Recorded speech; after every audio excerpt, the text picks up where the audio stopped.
It was a gathering of stakeholders in Islamic financing as well as public and private sector players, with participants set to hear what the IDB had to offer Nigeria.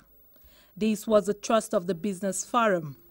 Top on the IDB's plans for Nigeria are infrastructure development, poverty reduction and education.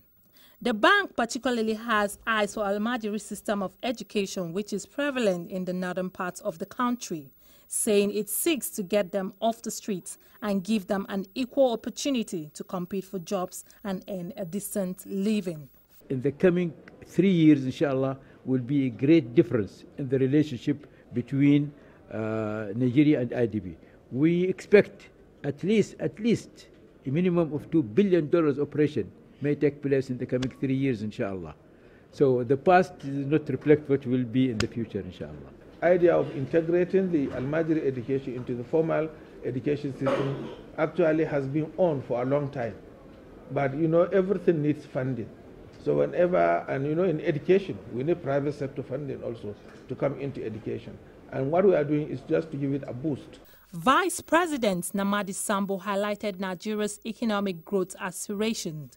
He expressed gratitude at IDB's promised supports, at seeing that the country's economic vision does not become mere wishful thinking. Honestly, with some positive outcomes beginning to manifest.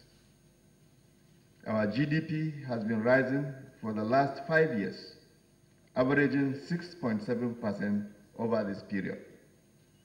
We expect a GDP growth rate of 7.98% in 2012. This is significant, given that the GDP growth rate in most of the developed world is falling, with most of their economies in turmoil.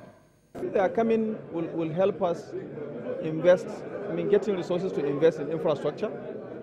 And by extension, that will enhance our investment climate, because that's our major challenge actually. If we can fix up our power, get our rail to work, get our roads to be in good shape, get our water supply to municipalities, get our schools to work, get our health centers to work, then we will be in good shape, and of course the investment environment will be better.